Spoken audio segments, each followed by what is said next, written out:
Voilà, transition faite. Bonsoir à tous. Je mets le son pour notre ami Hazard. On est bien. On est bien. Attends, hop, tier list, diapo. On est parfait. Donc, salut Azat, bonsoir. Donc, après les BD qu'on a fait, je sais plus, il y a un mois à peu près. Il y a un mois, ouais, à peu près. Ouais. Voilà, on se retrouve pour une de ces tier lists collaboratives sympathiques, même si on n'est que deux ce soir. Et qu'on adore la collaboration. Tout à fait. Cet horaire en avance sur les habitudes, oui et non. En fait, quand je suis tout seul, le mercredi, généralement, je le fais à 21h30, ça me laisse plus de temps. Mais s'il y a un invité ou s'il y a des gens qui participent, je le fais à 21h le mercredi parce que c'est quand même un peu plus simple pour les gens d'être là à 21h que 21h30. Voilà. Donc. Tu l'as mis dans ton calendrier, c'est bon là, non? Non, peu importe. Ah non, non, je pense même que. pas, même pas. Ah Non, ouais. j'ai mis 21h30, mais je te dis, quand il y a des gens. Généralement, c'est plutôt 21h parce que c'est un peu compliqué le mercredi à 21h30 pour les gens, ça fait un peu chier, surtout si ça dure longtemps. Bon, là, on est que deux, donc ça devrait aller. Ouais. Donc, tier list sympathique qui permettent de parler un peu d'autre chose, d'échanger un peu nos goûts et nos expériences, à défaut de nos fluides corporels. Donc, les livres. Ouais, c'est ce qui est mieux. Le livre d'enfance, c'est un petit peu différent de ce qu'on avait fait sur la littérature d'adulte, enfin le top 10 livres là entre guillemets qui reviendra l'an prochain, où le choix du coup était vachement large et puis contemporain de qui nous sommes tout de suite là, et des BD où t'étais venu hasard et où moi je suis pas du tout un consommateur effréné, pas un connaisseur, donc là c'est plutôt dans le souvenir qu'il faut aller chercher. Toi tu m'as dit que t'étais allé prendre en photo les bouquins d'enfance, c'est ça? Chez toi? Bah oui, moi, la plupart des bouquins d'enfance, c'est chez mes parents, donc j'y vais pas tous les 4 matins, mais je les ai pris en photo. Je fais ça de mémoire, après j'ai retrouvé sur le net un peu les inspirations, machin et trucs. Moi j'avais pas matériellement la possibilité d'aller le faire, et franchement c'est pas si facile que ça de s'assurer une prise sûre sur ses propres souvenirs. Bon voilà, moi j'ai essayé de choisir des livres qui m'ont marqué. Je sais pas trop comment toi tu as procédé sur ce point. Est-ce que ça a été facile ou pas C'est malgré la simple, photo? Vas-y. j'ai beaucoup de mémoire de ce que j'ai pu lire. Le problème, c'est que j'ai absolument pas envie de présenter des trucs qui me paraissent, avec le recul, complètement débiles. Et quand tu lis les bouquins de gosses, il y a beaucoup de choses qui étaient un peu débiles, tu vois. Donc non, j'ai vraiment pris des trucs qui ont été des énormes coups de cœur. Et souvent, là où j'ai une bonne mémoire, c'est là où il y a eu des séries. Hein, vous allez voir dans mes choix, c'est souvent des bouquins qui étaient en série. Et ouais, enfin, pour moi, c'est ce que je présente là, c'est pas une liste comme ça faite à la va-vite. C'est vraiment parmi mes meilleurs souvenirs de lecture. À savoir, la petite particularité, c'est que dès que j'étais gamin, je lisais beaucoup de classiques, de machins, trucs comme ça. Le vrai premier bouquin de mon enfance, moi, c'était Premier de Cordée. On fait un sujet sur les livres d'enfance, je vais pas présenter Premier de Cordée, tu vois. Donc Ouais, voilà. on en avait parlé effectivement. Ouais. Ok, moi je trouve que c'est pas si facile parce que je sais pas, 25 ans après, la période on va dire 6-12 ans, ça devient quand même un petit peu informe au bout d'un moment. C'est vrai que j'ai l'impression d'avoir beaucoup lu. J'ai plein de souvenirs de bibliothèque avec mes parents, de moi avec un livre entre les mains, mais en même temps ça devient dur, sans photo, de mettre un nom sur certains bouquins. J'ai plus accès depuis longtemps, et bon voilà, si j'avais eu ma chambre de gosse, ça aurait peut-être été plus simple. Mais c'est un peu comme toi, c'est-à-dire que en plus il y a des livres dont je me souviens, dont j'ai complètement oublié le titre, alors que je me souviens du contenu, je me souviens du personnage et tout. Mais c'est Ça vrai arrive que souvent, ça. c'est ça, et la tier list, elle fonctionne comme toi, pas forcément en série, mais à la répétition. Voilà, c'est-à-dire que même si j'ai lu le livre une dizaine de fois quand j'étais gosse, c'est pas pour rien, c'est parce qu'il m'a plu, donc ça m'a marqué, mais c'est vrai que ça tient beaucoup à la répétition. Les séries, c'est de la répétition, parce que forcément tu lis un petit peu le même bouquin issu de la même série, donc ça te touche forcément avec le temps qui passe, tu gardes en tête des livres que tu as lus à de nombreuses reprises. Et Bah, surtout qu'il y a beaucoup de bouquins que t'as chopé quand t'étais vraiment tout gosse, à 7-8 ans, t'as envie de les relire quand t'en as 10, tu les relis quand t'en as 13-14. Il y a des bouquins, tu les lis 3-4 fois durant l'enfance, très facilement, même quand ils sont assez médiocres. Hein. Je te parle pas des bouquins que t'as vraiment envie de relire tous les ans, tous les 2 ans, mais il y en a que tu relis assez facilement. bah ouais, je suis d'accord. Et c'est vrai que c'est quelque chose qui cimente un peu le souvenir que la répétition. Après, il y a des trucs, c'est vrai que j'ai oublié, mais j'en parlerai en film. Pour le coup, il y a un bouquin qui m'avait marqué, mais j'en parlerai dans les films historiques, là, dans 2 semaines. Donc, du coup, j'en parle pas. Du coup, j'ai pas dit l'âge, mais c'est vrai que c'est peu ou prou, en tout cas pour moi, c'était à peu près 6-12 ans. Maximum, on va dire 13-14 ans, vraiment max. Donc les livres d'enfance. On en a pris 5, là aussi. Donc 5 chacun, et peut-être que le but, voilà, c'est de donner éventuellement des idées de lecture pour ceux qui ont des gamins de 8, 10, 12 ans autour d'eux, voilà, qui aiment la lecture, des enfants, des nièces, des cousins, que sais-je, peu importe. Salut Orictes. Donc voilà, c'est des conseils, éventuellement des idées, mais bon, voilà, c'est pas Ou forcément. faire marcher la nostalgie, parce que là, vu les commentaires que j'ai vus sur les C'est vrai. Discord à droite et à gauche... C'est vrai. C'est vrai qu'il y a un peu de ça aussi, ouais, effectivement. Allez, on est parti. Je pense qu'on n'a pas non plus des tonnes à tartiner sur le sujet. C'est quand même basé à fond sur l'impression et le souvenir, quoi, un peu. Donc, c'est pas forcément de la J'ai fait des précision. petites recherches quand même. Hein, Ah ouais, attention. bon, ça va. Ah ouais. Donc, on va se faire chacun à la suite un bouquin. À toi l'honneur. Vas-y, qu'on commence avec donc nos amis six compagnons. Voilà. Ah, bah déjà, je vois qu'il y en a dans le chat qu'on la ref. Voilà. Six compagnons. Ah bah le donc, six tondu. compagnons. Ça commence en 61. C'est écrit par Paul-Jacques Bonzon à l'origine.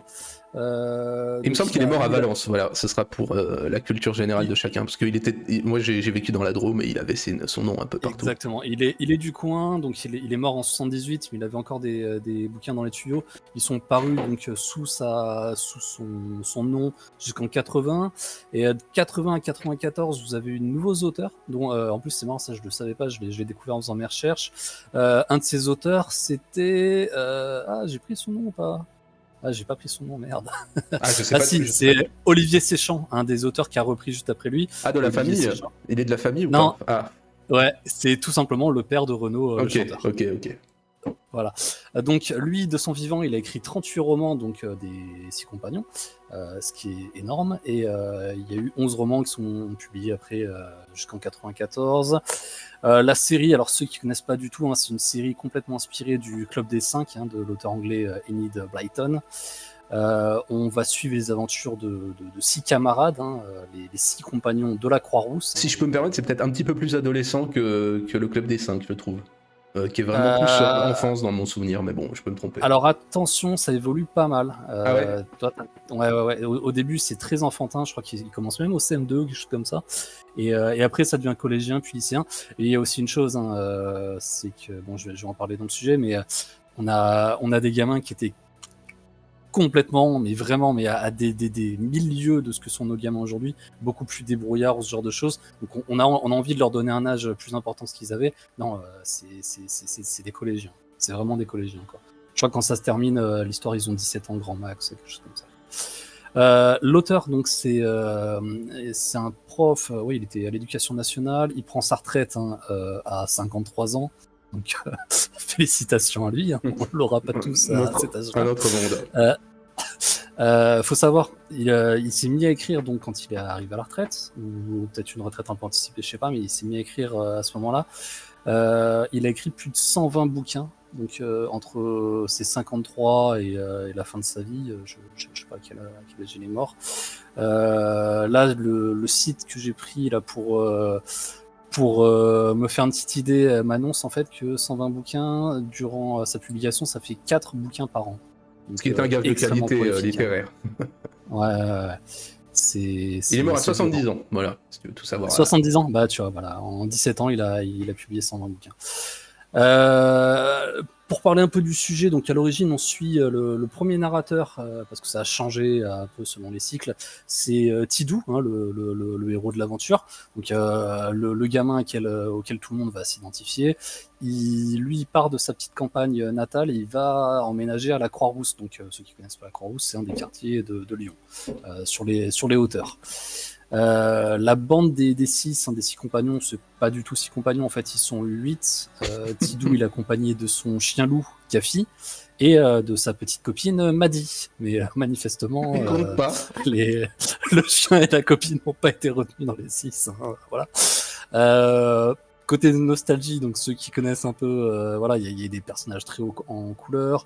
On avait Tondu, le grand costaud chauve, capable de tout réparer. On avait Gnafron, le petit Rabelais qui passait partout, qui s'infiltrait, qui était très agile.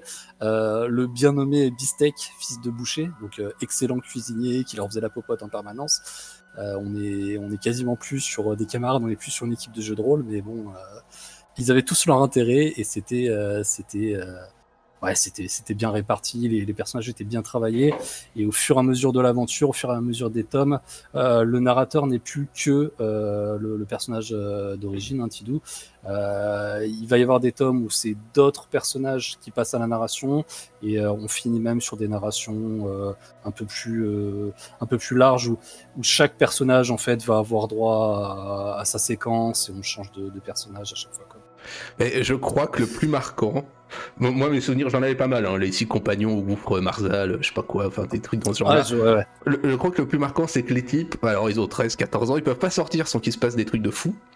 Oui, ça c'est incroyable. Et aussi c'est complètement l'esprit, t'en as parlé là avec les 6 compagnons, le nombre. C'est l'esprit des années Pompidolo, giscardienne, la nana dans la remorque, donc les mecs à vélo, on part faire du camping à 14 ans pendant, je sais pas quoi, 3 semaines à l'autre bout de la France tout seul. C'est ça. Et le pire, c'est ça. à la lecture, moi mes souvenirs, c'est que ça me paraissait normal parce que c'était encore un peu notre monde. Tu vois, je pouvais m'imaginer faire ça. Alors en 2025, bon bah t'oublies, hein, je pense que les aventures des 6 compagnons, c'est invraisemblable. Mais il y avait encore une possibilité d'identification, mais on est dans un monde, je pense que ça fait sourire avec le recul, c'est ce qui m'a le plus marqué quand j'y repensais. Des fois plus tard, je me disais putain, mais les mecs ils ont 14 ans, ils disent à leurs parents ouais, on se casse à Saint-Nazaire pendant 2 mois, et puis on va se promener, on a 12 ans, c'est normal. Donc je sais pas, ça me paraissait fou. Moi, c'est un truc que m'a passé mon père, qui est lui qui est de 52, tu vois. J'ai repris sa collection qu'il gardait chez la grand-mère à l'époque, et puis je l'ai complété avec les nouvelles parutions ou des nouvelles éditions. Mais c'est clairement la vie qu'ils avaient eux à l'époque, hein. Mon père se baladait dans toute l'Europe avec sa toile de tente et son meilleur ami. Et bon, il vivait pas les aventures de ce type, mais à l'époque, les gamins, 14-15 ans, ils partaient. C'est un peu un autre temps, ouais. Moi, je sais que bon, on va parler famille un peu de ça, mais ma mère, à 18 piges, elle est partie avec une copine en stop à Londres, vivre pendant 1 an, tu vois. Mais en stop, tu vois, des choses qui sont normal en fait à l'époque, ça choquait personne. C'est vrai qu'aujourd'hui ça paraît un peu dangereux, aventureux ou tout ce qu'on veut, mais c'est vrai que c'était un autre temps, quoi. C'était dangereux pour eux, parce c'est que pas faux. Donc, là on est dans la thématique du voyage, donc ils vont se balader un peu partout en France et en Europe, mais ils ont toujours le don de se retrouver au milieu d'intrigues policières mais complètement rocambolesques. Complètement. Déjà d'une, à chaque fois en fait ils apprennent des choses, vu que c'est des gamins qui se baladent, qui machin, ils écoutent tout un tas d'indices, ils tombent au milieu de complots, de choses comme ça. À chaque fois, premier réflexe qu'ils ont, parce que c'est des gamins qui sont bien élevés, ils vont voir la police. La police ne les prend jamais au sérieux et ils se retrouvent à faire l'enquête eux-mêmes. Franchement, là, je vous ai fait la trame de 80% des romans. C'est vrai. À chaque roman, on va avoir donc un nouveau voyage, un nouveau thème, etc. Je vous fais deux, trois titres comme ça pour vous montrer un peu les thèmes qu'on va aborder. Donc, les 6 compagnons et l'homme des neiges, les 6 compagnons et le château maudit, et la pile atomique, et le gouffre Marzal, et le secret de la calanque, et le village englouti. Enfin voilà, quoi. On arrive dans plein de choses. Alors, ça appelle à l'imaginaire, ça appelle à l'aventure. On découvre des choses même sur la géographie de certains lieux, sur des légendes urbaines, ou pas forcément urbaines, des légendes locales ou ce genre de choses. C'est vraiment pour l'imaginaire, c'est très bien. Moi, je dévorais ça. En faisant mes recherches, je suis tombé sur une carte de France de tous les points qui sont évoqués dans les romans. Ça couvre bien le territoire. Principalement le sud-est, en fait, vraiment la région de Lyon, les Alpes, la Provence, etc. C'est surtout là qu'on a la plupart des enquêtes. Mais ils partent aussi à l'étranger. Il y en a un qui se passe en Angleterre, ils sont avec Scotland Yard, etc. On tape un peu dans des aventures très très différentes. Les thèmes abordés souvent c'est ça, c'est la camaraderie, c'est l'amitié, mais il y a toujours eu un gros côté pédagogie, débrouille.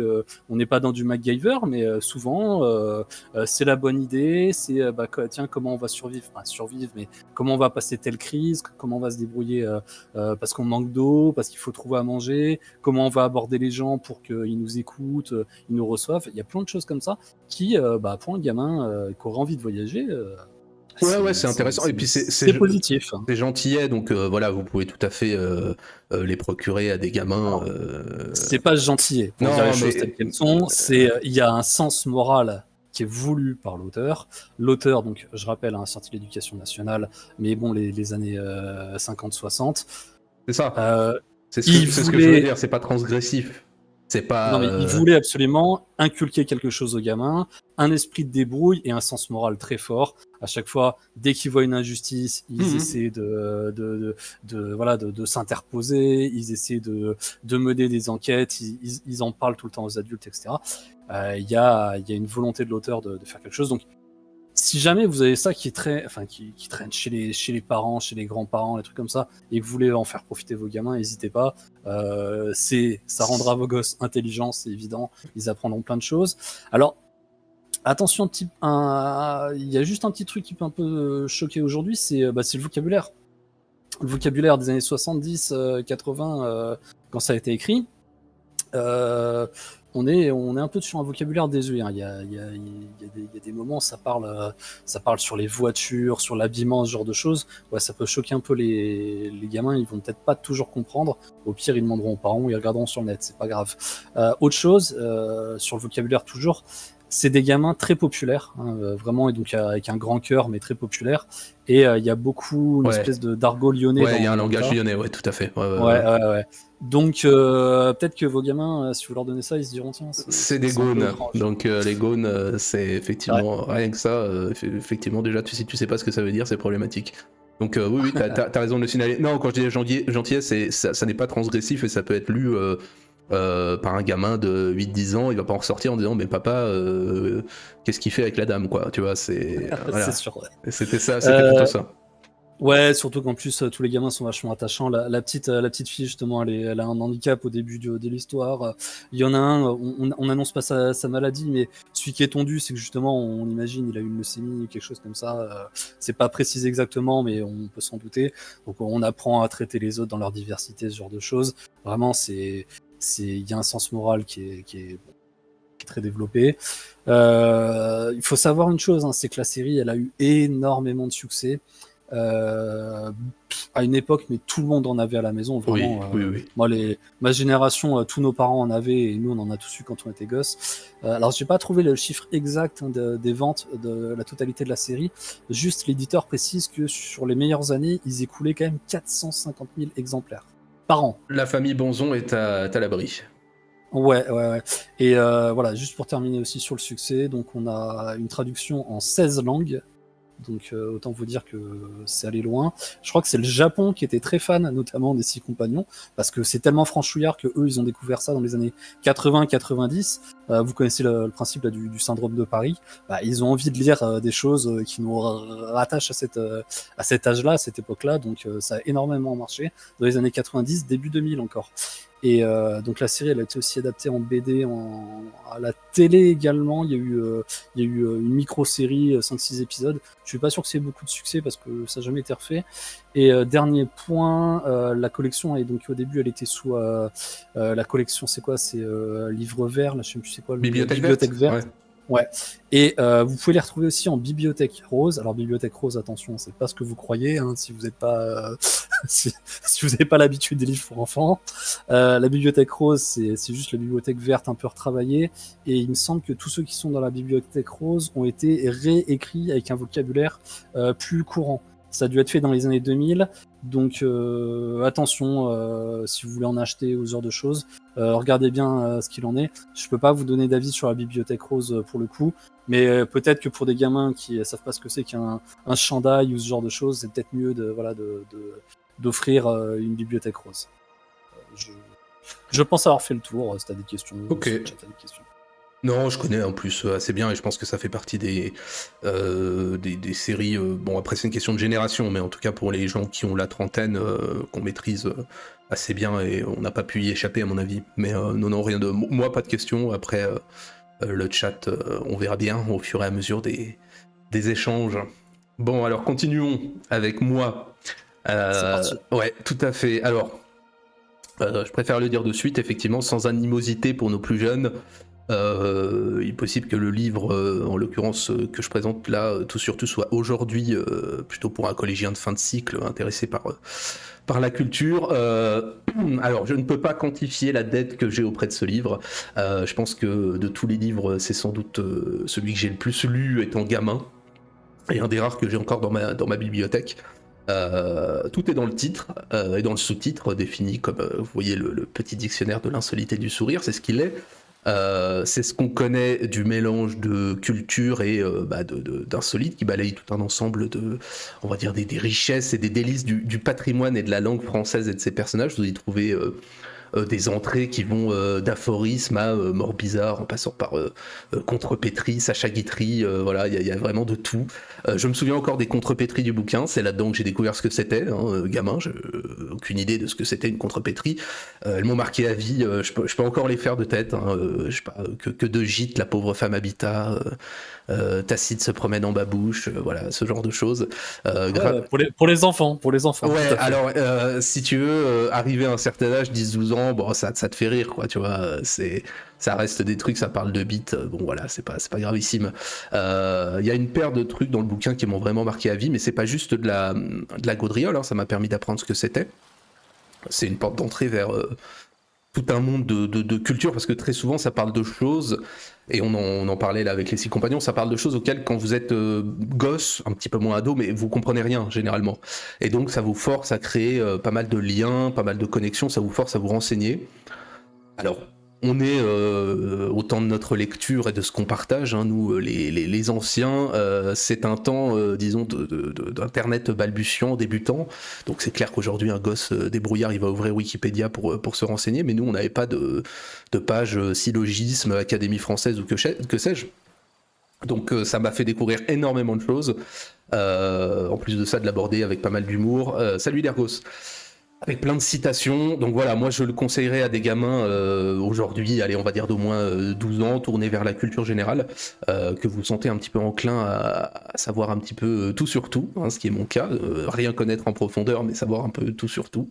Et même en tant qu'adulte, franchement n'hésitez pas à vous le procurer, moi je lui dois vraiment énormément, pas forcément sur la culture G parce qu'on oublie toujours un petit peu ce qu'on apprend, mais toute cette espèce de préconnaissance du fait que prendre conscience que putain il y a un nombre infini de choses à savoir, que ça peut être abordé sous un ton assez léger, en plus de ça vous le trouvez à 4 ou 5 balles, hein, ancien parce qu'il a jamais été réédité, je crois qu'il date des années 80. Ça devait être à mes parents, mais je trouve que, et en tout, tous les gens à qui je l'ai conseillé ont eu le même avis, c'est un bouquin vraiment précieux. Dans lequel vous apprenez 1 milliard de trucs, et pour un gosse c'est hyper formateur, vraiment. Vous l'abordez en plus de ça, voilà, avec des trucs un peu humoristiques. Moi j'ai appris des dizaines de choses, vraiment de personnes dont j'avais jamais entendu parler, mais qui restent connues, hein, qui font partie du patrimoine culturel français, de jeux de mots, de formes grammaticales, vraiment plein de choses que je connaissais pas du tout. Il n'y avait pas encore je sais pas, de Darwin Award, ce genre de merde. Enfin voilà, tu découvres que Échille est mort en prenant comment dirais-je, une tortue sur la gueule qu'un aigle avait lâché. Enfin c'est du détail, mais ça t'ouvre un monde immense de culture et ça te donne envie d'apprendre. Et ça c'est hyper important. Et j'ai vraiment aucun regret de l'avoir lu, et je trouve que ça a fait une différence entre ce que je suis et ce que j'aurais pu être. Je pense, vraiment, sincèrement. Et voilà, donc il y a 1001 voies pour achever ce genre de résultats et de processus de transformation, mais moi je le dois en partie à ce bouquin-là, et je trouve, et l'ayant lu 50 000 fois, j'avais envie, à ce point-là, ouais, vraiment, à ce point-là, gosse, oui. À ce point-là, gosse, oui. Comment veux-tu qu'un gosse connaisse Alphonse Allais ou je sais pas qui, enfin tu vois, c'est des choses, tu ne peux pas connaître ça sans avoir un guide pour la chose. Même aujourd'hui avec Internet, si tu ne sais pas où orienter tes recherches, c'est très compliqué. Et ce bouquin-là t'offre plein de pistes intéressantes pour orienter plein de bons mots, plein de phrases que tu retiens à vie et que tu ressors 30 ans après parce que tu les as jamais oubliés, quoi. Donc voilà. Et vraiment à ce point-là, ouais, je lui dois beaucoup, et je trouve que c'est un excellent petit livre que je n'aurai de cesse de recommander. Voilà. Alors juste, Vas-y. moi, donc, tu m'avais envoyé l'image, et je me dis, putain, je connais ce truc-là, j'ai réfléchi depuis, et donc moi je l'avais consulté parce qu'il était dans un des membres de ma famille, un oncle à moi l'avait chez lui, je crois que c'était dans la chambre d'un de Et je ses crois qu'il a gosses. bien marché, hein, pour le coup. Ouais, et je me rappelle, tu sais, avoir passé 2-3 nuits dormir là-bas, le feuilleter avant de me coucher, ce genre de choses. Alors je l'ai jamais lu en entier, mais je me rappelle avoir effectivement pas mal rigolé. Et c'était dans mon enfance, j'étais très curieux. C'était ce genre de truc qui me plaisait beaucoup, quoi. À la fois les petites blagues, les choses comme ça, et les anecdotes à la con. Vraiment, moi j'étais gros client. Ouais, je trouve, mais vraiment, je pense que c'est très intéressant pour un gamin encore aujourd'hui, et même pour un adulte. Hein, donc, non, c'est pas illustré du tout, absolument pas. Non, non, c'est vraiment un bouquin, c'est un dictionnaire, donc avec ses entrées, et avec un texte qui suit, qui développe, voilà, soit un personnage, soit une forme grammaticale, enfin tout ce que tu veux, possible et imaginable en la matière. Voilà. Hop, on enchaîne avec, eh ben oui, les livres dont vous êtes le héros. Vas-y, fais-toi plaisir. Ouais, alors ce sera pas comme si compagnon, ce sera pas un bouquin unique, ce sera une série. J'imagine qu'il y en a qui connaissent déjà pas mal. On est beaucoup de gosses ou d'ados à être tombés sur ces séries-là. Livre dont vous êtes le héros, donc je pense que tu feras une présentation à un moment donné, t'expliqueras. Je vais pas trop Non, non, m'éterniser vas-y, parce que dessus. j'hésite, hein, parce que je te dis. Non, mais tu devrais, vraiment, tu devrais, parce que Loup solitaire, c'est à peine le 10e de ce qui existe. Il y en a tellement des plus intéressants. Il faudra que. Non, tu devrais te faire ton émission à l'occasion, quoi. Donc, vas-y, je déroule. Loup solitaire, c'est un bouquin donc, dont vous êtes le héros, un livre dont vous êtes le héros, ayant pour thème la fantasy, l'heroic fantasy, écrit par Joe Dever et illustré par Gary Schalk. Alors, je vais présenter les deux parce que c'est intéressant, quoi.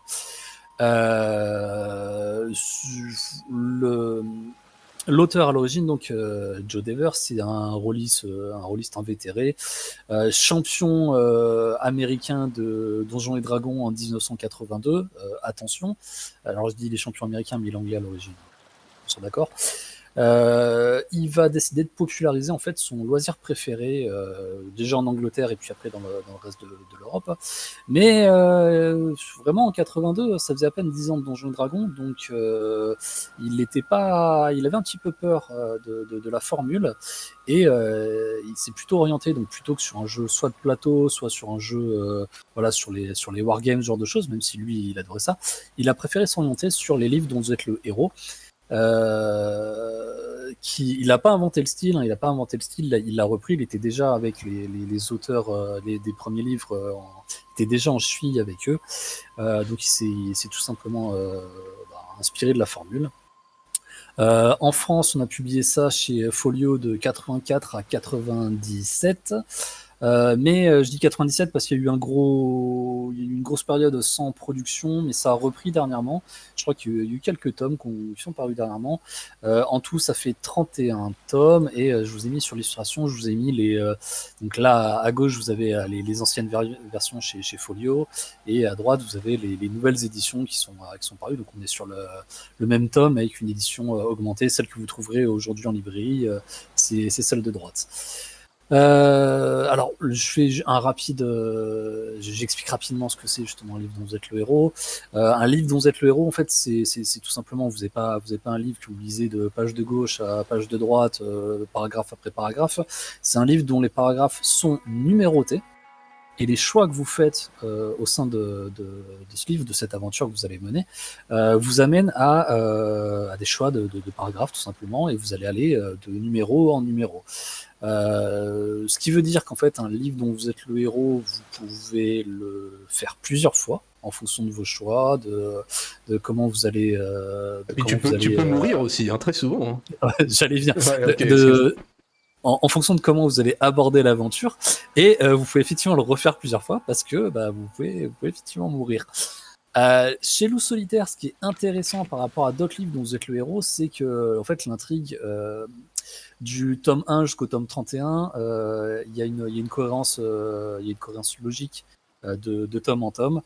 C'est-à-dire que si jamais vous avez un bouquin, vous le faites, voilà, vous pouvez le faire tranquillement, mais globalement c'est bien de les faire du 1 au 31. Le héros va évoluer de la même manière que dans un jeu de rôle. En fait, c'est Loup solitaire, on est beaucoup plus dans le jeu de rôle sous une formule différente que les autres livres dont vous êtes le héros, parce que vous allez avoir une feuille de personnage, des points de vie, des aptitudes, et à chaque fois que vous allez finir un tome, votre personnage va évoluer et vous allez gagner un niveau dans l'ordre Bon, j'ai parlé du personnage, mais dans son ordre monastique, vous allez gagner un niveau et donc de nouvelles aptitudes.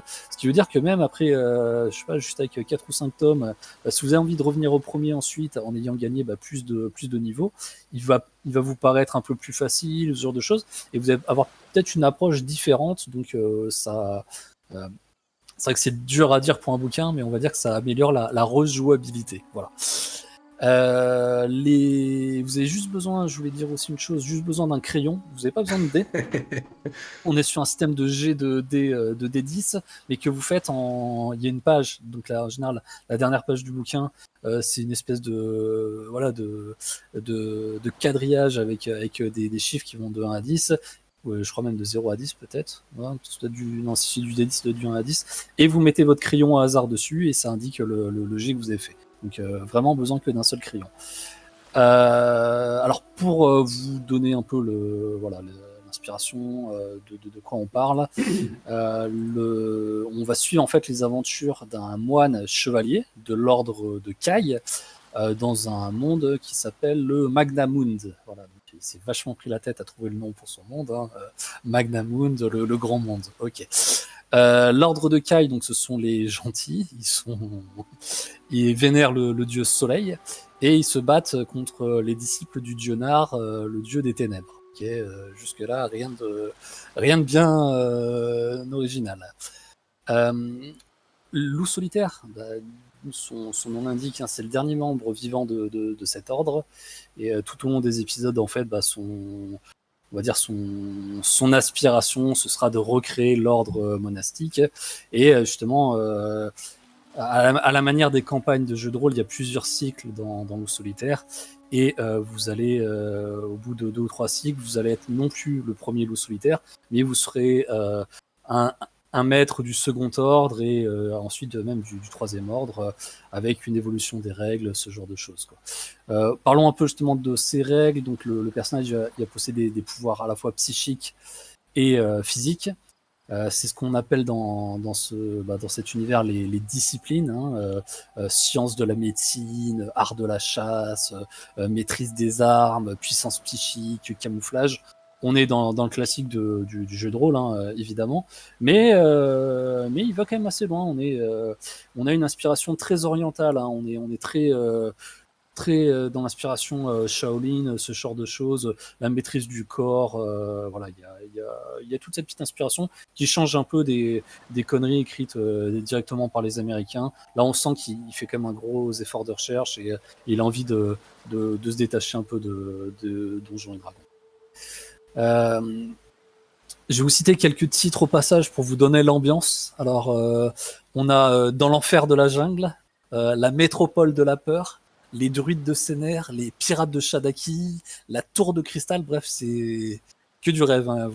Juste en regardant les titres et les illustrations, vous voyagez. On vous amène sur tous les continents du monde et vous allez affronter tout un tas d'ennemis, de la fantasy, des légendes, de la mythologie. C'est bon. Globalement, pour moi, je parle de cette série parce que ça a été mon premier rapport avec la fantasy, avec le monde du jeu de rôle. J'avais vraiment l'impression, moi, tout seul dans ma chambre, de pouvoir faire une partie de jeu de rôle sans avoir besoin d'inviter 12 personnes, de réserver un créneau sur un dimanche complet ou ce genre de choses. Non. À mon rythme, j'avançais. Je pouvais me refaire 1 fois, 2 fois, 3 fois, 4 fois le même tome. C'était toujours intéressant. Vous alliez de l'un à l'autre. J'ai passé un nombre incalculable d'heures à aller jusqu'au bout de ces bouquins. On les lisait avec mon frère, on se les passait, on se les achetait ensemble. C'était fou. Autre chose aussi pour noter la qualité du bouquin à l'origine, les illustrations sont faites par Gary Schalk, hein, je vous ai dit en préambule. Gary Schalk, en fait, dans les années 80, c'est un des illustrateurs de fantasy les plus connus et les plus demandés. C'est une sommité. Il a bossé pour Games Workshop, donc le plus gros éditeur. Il a édité pas mal de jeux de plateau aussi, pour tous ceux qui connaissent par exemple le jeu de plateau Talisman. C'est lui qui fait les illustrations de Talisman, qui est une référence du genre, et aussi de HeroQuest, aussi une grosse référence du jeu de plateau. Ah oui. Donc, ah oui. Je l'avais. Ouais, c'est vraiment ce Gary Schalk, c'est pas Joel Clodo, hein. Donc pour encore une chose, illustrer le succès, je vois il y a J'ai retrouvé le chiffre de 12 millions d'exemplaires vendus, hein, tout homme confondu. Alors autant vous dire que oui, c'est pas c'est pas une petite série, ça a vraiment traduit dans je ne sais combien de langues, ça s'est vendu partout. Les gamins, on adorait ça, vraiment on adorait ça. Et oui, c'est pas le seul illustrateur, t'as raison, Gary Chalk, c'est lui qui a lancé un peu le truc. Gary Chalk, c'était vraiment l'illustrateur renommé de l'époque. Là, les tout premiers, ils sont tous illustrés par exemple par Gary Chalk, après il en fait plus que quelques-uns. Mais en gros, quand vous vouliez lancer une série et que vous aviez le moyen de vous payer un mec reconnu, bah vous payez Gary Chalk, tout le monde a fait ça à l'époque. Chez Games Workshop, c'est pareil, hein, c'est pas lui qui a tout illustré, mais il s'est lancé, ouais. John Blanche, ouais. Je parle d'illustration parce qu'il n'y avait pas que les couvertures, vous les avez aussi à l'intérieur. Vous avez aussi pas mal d'illustrations à l'intérieur, notamment les monstres. Ouais, notamment les monstres, ce genre de choses. Enfin bref, vous avez l'ambiance, hein, je vous ai dépeint l'ambiance, les donjons, les monstres, les aventures. N'importe quel ado va adorer ça. Vraiment ceux que je connais, là, ceux pour lesquels je connais les pseudonymes, je sais que heureusement vous n'avez pas d'enfants. Pour ceux qui ont des ados et qui ont envie de leur faire décrocher le nez de l'écran, si vous m'entendez, achetez ça. Vraiment, achetez-leur ça. Il y a pas mieux. Si je peux me permettre en forme de conclusion, parce qu'on a parlé de Loup solitaire, donc d'une série, sachez aussi qu'il y en a beaucoup de séries dans les livres dont vous êtes le héros. Moi j'étais très fan de la série historique, donc je me souviens de L'ombre de la guillotine sur 1789, qui est exactement le même principe, mais vous jouez un soldat du roi qui va choisir soit entre effectivement la fidélité au régime ou basculer en révolutionnaire. Vous avez À feu et à sang qui était sur la révolution anglaise. Enfin voilà, il y avait 4-5 tomes je crois historiques. Vous en aviez aussi d'autres qui étaient ancrés dans des univers très différents. Je me souviens des enquêtes de Sherlock Holmes où vous étiez en rapport avec Sherlock Holmes, vous meniez vos enquêtes, pareil, sur le même principe. Je me souviens, on avait l'émeraude de la rivière Nord. Enfin, j'en avais quelques-uns chez moi, mais qui n'étaient pas de la fantasy. Vous l'avez dans tous les styles. Le principe, une série sur la Grèce, ouais, c'est possible. Et donc voilà, vous avez le livre dont vous êtes le héros, et ensuite vous avez les déclinaisons. Il y a énormément de séries qui sont sorties, dont Loup solitaire effectivement fait partie, et sans doute d'ailleurs la plus étendue, parce que 30 tomes, ça me paraît énorme, mais il y avait plus, mais avec des multiples auteurs. En fait, Loup solitaire, c'est un même auteur du début à la fin. Moi, celle que je dévorais aussi, mais que j'avais pas parce qu'on l'avait au CDI à l'époque, je t'en ai déjà parlé, c'était celle sur les trucs d'épouvante. Alors on avait droit à tout, les vampires, les loups-garous, le machin. Ouais, t'as raison. Et là, c'est des multiples auteurs, et je sais qu'il y en a, je sais pas, déjà à l'époque, je sais qu'on en avait 20, 30 qui existaient déjà, et ils ont dû continuer d'en faire. Ben en tout cas, voilà, pour ceux qui seraient rebutés par l'aspect fantasy, je le précise quand même, parce que bon, voilà, si vous voulez faire décrocher le nez de l'écran, vous n'avez pas que la fantasy, vous avez des séries qui sont différentes et tout aussi intéressantes, et vraiment c'était un super principe. J'ai passé aussi d'excellents moments, même si bien sûr moi je trichais tout le temps et que je lisais le paragraphe auquel on m'envoyait pour être sûr de pas mourir. Voilà. Ah mais bien sûr, mais ça c'était la règle de base. Moi, il fallait toujours avoir un doigt sur l'ancien paragraphe. Exactement. Et un doigt sur l'autre. Ça c'est la règle de base. Voilà, et donc je gagnais toujours à la fin. C'était beaucoup plus simple. Ok, nickel. Bah écoute, je pense que ça fait partie aussi des grands classiques de la littérature jeunesse de notre temps et actuelle encore sans doute toujours. Ok, passons à la suite. Alors au-delà du fait que la couverture actuelle de ce bouquin, qui n'est pas celle que j'avais, est littéralement une capture d'écran au hasard du jeu Verdun, ce qui me fait hurler de rire. C'est du Verdun, c'est sur la carte Vosges, enfin bref, je sais pas pourquoi.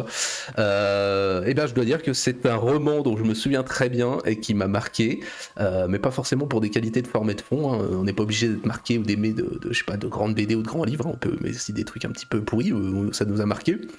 Donc l'auteur, en l'occurrence Christian Lehmann, dont d'ailleurs j'avais pas parlé du précédent, mais peu importe, c'est un écrivain et docteur aussi, je crois, docteur au sens médical, qui a publié un certain nombre de bouquins adultes et jeunesse qui ont assez bien marché. Alors sur quoi, tu l'as celui-là, Azat? Bah oui, il a assez bien marché, oui. Alors sur quoi partons avec No Pasaran, le jeu? Je l'ai pas lu pour l'occasion, bien entendu, donc je fais avec mes souvenirs. L'idée de base, c'était qu'en fait, on a 3 adolescents des années 90, puisque c'est la date de parution du bouquin, je crois que c'est au milieu des années 90. Et ben ces 3 adolescents se retrouveraient face à un jeu vidéo qui les envoyait revivre des conflits du XXe siècle. Ça c'est le synopsis, alors jeu ou réalité on sait pas trop d'ailleurs de souvenirs. Et il y a ensuite ce qui m'avait séduit, et ce qui est derrière aussi comme idée qui est un petit peu moins séduisant, je vais y venir. Alors faut voir comment ça a vieilli, mais à l'époque où je l'ai lu, le livre venait de sortir, et donc les propos qui étaient tenus étaient peut-être pas trop en décalage avec leur époque, mais du coup voilà, il y a peut-être des défauts aujourd'hui qui sont rédhibitoires, je vais y venir. Donc l'idée d'être projeté dans un jeu vidéo, je crois que bon, on l'a tous plus ou moins eu, hein, et d'autant plus lorsque le cadre du dit jeu vidéo c'est l'histoire, hein. Là en l'occurrence c'est la guerre d'Espagne, hein, d'où le nom du bouquin, avec en plus un niveau de violence assez appréciable pour un livre jeunesse. Je veux dire, c'est pas gore ou quoi que ce soit, mais bon, ça parle de la guerre. Et donc du coup, moi c'est bon, j'étais parti bille en tête, hein, voilà, pour moi c'est ça qui était devenu la trame principale, ce jeu vidéo dans lequel on est projeté, et pas forcément voilà, le reste qui avait beaucoup moins d'importance. Donc ça c'est un petit peu le synopsis et l'idée de base du bouquin. Alors c'est une époque, parlons un petit peu moins plaisant, les années 90, qui étaient un petit peu sociétalement différentes, et on pouvait se permettre des personnages un petit peu plus caricaturaux. Hein, je pense qu'aujourd'hui, nous livrer un ado de 15 ans fan du nazisme, bon, je pense qu'on souffle un peu du nez. Bon, j'imagine que ça doit exister, mais là, voilà, ça sera. Oui, je peux te donner des liens de Discord. Si pas de problème. Oui, mais bon, voilà, ça se surajoute un petit peu à la caricature, parce qu'en plus, dans le bouquin, le jeu vidéo, il est dépeint plus ou moins comme une espèce de diablerie qui coupe les adolescents du monde réel et les pousse à déporter des juifs, quoi, peu ou prou. Ouais, on voit le truc, quoi. Oui, voilà. Les adolescents gentils dans l'histoire, ils arrêtent d'y jouer, et puis les autres, ils vivent plus ou moins dans des caves fascistes avec des parents alcooliques. Enfin voilà, on n'est pas trop dans la pondération. Voilà, très clairement, le livre, le style était un peu classique, la fin est convenue, tout est caricatural, c'est la réflexion basique sur le fait que la guerre c'est pas bien, ça transpire un peu les années 90, mais c'est peut-être pour ça que ça a été un best-seller, parce que j'ai pas regardé les chiffres de vente, mais ça a été très bien vendu, hein, c'est très clairement une merde un petit peu convenue qui a eu beaucoup de succès, mais il n'empêche qu'il m'a marqué pour plusieurs raisons. La combinaison projection personnelle dans un jeu avec le supplément historique, hein, je pense que réellement on a tous plus ou moins eu le désir de vivre un peu un jeu vidéo, le réalisme le plus... Et ça on l'a depuis Tron, tu sais, c'est Tron Georges Tron, ouais, tout à fait. Oui, mais si tu veux... T'avais cette incapacité technique à le faire, dans le sens où c'est dur de se projeter dans Pac-Man, quoi. Tu vois ce que je veux dire? C'est un petit peu compliqué, quoi, et ça restait de l'ordre quand même du fantasme. Mais on est toujours dans ce fantasme, hein, je suis d'accord, c'est un fantasme qui a 20 ans, à l'époque où c'est écrit déjà. Hein. Mais voilà, c'est toujours le désir du réalisme le plus abouti possible. Hein, après, c'était très à la mode. Hein. Oui. Il y avait des épisodes d'X-Files là-dessus, au-delà du réel, etc. Tous, ils avaient le machin où ils étaient emprisonnés dans un jeu vidéo. C'était vraiment à la mode, années 80, début 90. Et ça se conjugue. C'est un thème récurrent. C'est vrai que Azat le dit, ça se conjugue aussi avec quand même l'explosion du jeu vidéo vraiment répandu. À l'époque de Tron, on est sur un truc quand même pas de niche, mais qui est en développement. Dans les années 90, je sais pas si c'est l'âge d'or du jeu vidéo, j'en ai aucune idée, puis je m'en branle, mais on est quand même dans l'explosion du jeu vidéo en tant que média culturel de masse, quoi. À mon humble avis. En termes de qualité, c'est l'âge d'or en termes de qualité, en termes de volume, non.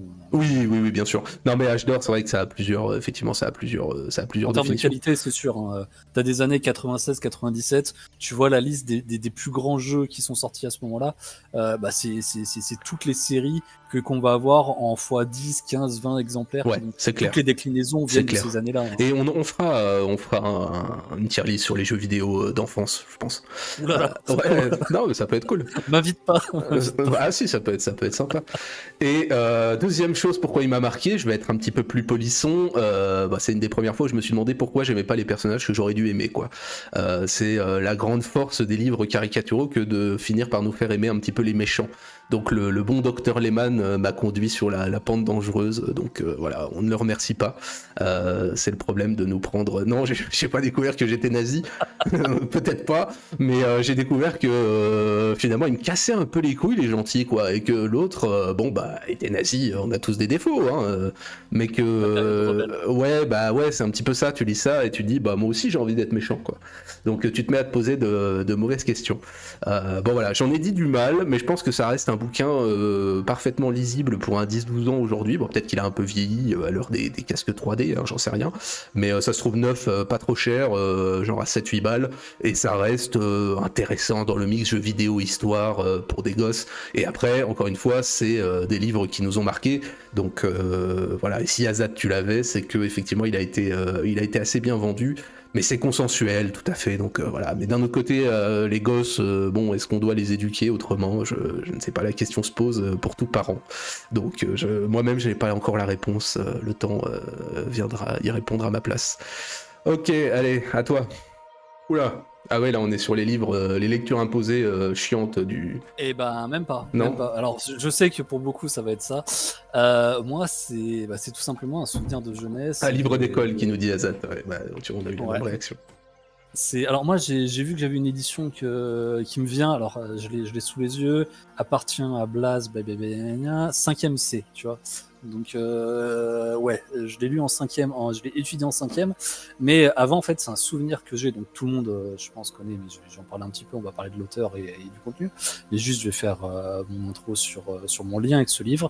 C'est un bouquin qui traînait chez mon grand-père à l'époque. Il avait en fait il avait dû lire dans un magazine que en fait si tu mettais plus tu mettais de bouquins dans les mains d'un gamin et plus il avait de chances de réussir dans la vie. Donc il avait organisé des petites bibliothèques partout dans sa maison. Quand on allait en vacances chez lui, dans chaque recoin il y avait un bouquin qu'on pouvait prendre. Et en l'occurrence là où je dormais moi à côté, il y avait toujours ces fameuses lettres de mon moulin, donc qui est un recueil de nouvelles et qui était parfaite pour lire une petite demi-heure, un quart d'heure avant d'aller se coucher. Donc je revenais très très très souvent dessus, quoi. Merci Dargos.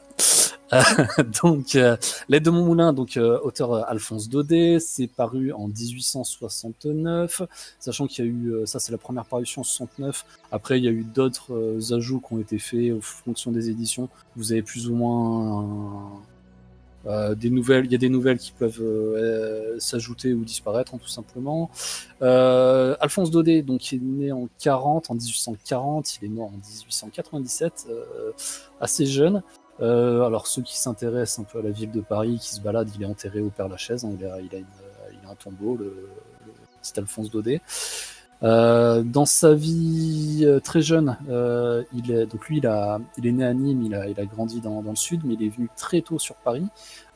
Tour à tour, on l'a retrouvé écrivain bohème, ce qui ne sera pas un franc succès pour lui parce qu'il va écoper d'une syphilis très jeune et elle va le tenir toute sa vie, et il va d'ailleurs décéder d'une complication de sa syphilis chopée durant ses années bohème. Ensuite, on va le retrouver faire des piges dans les journaux. Il va être aussi secrétaire ducal, donc quand même une grosse émancipation. Auteur pour le théâtre, et finalement on le retrouvera écrivain, caractérisé très souvent d'écrivain provençal.